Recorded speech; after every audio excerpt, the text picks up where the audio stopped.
Dans le cadre de l'opération des restaurations des intérieurs de la nef de l'église Saint-Étienne, commandée par la municipalité de Romorantin-Lanthenay et sous la direction de l'architecte en chef des monuments historiques Patrick Ponceau, la nécessité de dépose et de mise en protection d'un tableau de 16 mètres carrés et de 350 kg s'est présentée.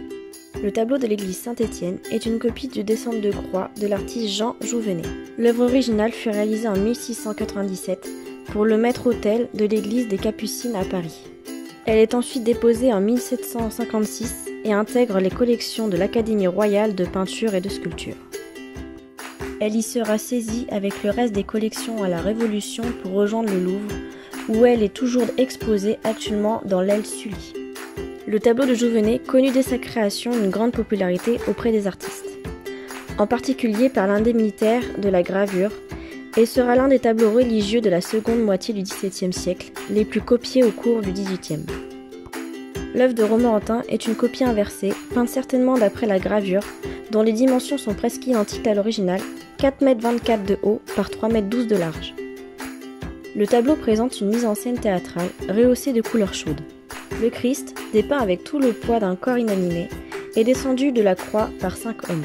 Au bas du tableau, Saint Jean l'Évangéliste à gauche et Joseph d'Arimathie à droite déplient le linceul blanc au pied de la croix pour recevoir le corps. Marie, éplorée à gauche de la croix, se tient dans l'ombre. Le groupe crée une composition pyramidale dont le corps blanc du Christ forme l'axe central. Les formes semblent jaillir de la nuit et l'attitude calme des personnages, en opposition avec la figure meurtrie et contorsionnée du Christ crucifié, accentue l'aspect dramatique du tableau. Avant l'intervention de dépose, l'atelier Molinier a réalisé un diagnostic d'état de l'œuvre et de son encadrement. Cette opération permet d'archiver l'état sanitaire de l'œuvre et d'opérer les éventuelles interventions d'urgence nécessaires à sa dépose et sa mise en coffrage de protection. L'intervention a demandé la présence durant 5 journées de 5 spécialistes. Au droit du tableau, un échafaudage fixe de 16 mètres de haut a permis de réaliser l'opération d'analyse et d'installation du treuil nécessaire à une descente minutieuse contrôlée. Après avoir protégé les bordures du tableau en contact avec les sangles de levage, l'œuvre a commencé sa descente centimètre par centimètre, palier par palier, pour enfin retrouver la terre ferme. Parallèlement à cette opération, l'équipe Moulinier s'est employée à la fabrication d'un coffrage en bois, dont les prérequis sont conditionnés par la conservation de l'œuvre dans les meilleures conditions pendant son stockage.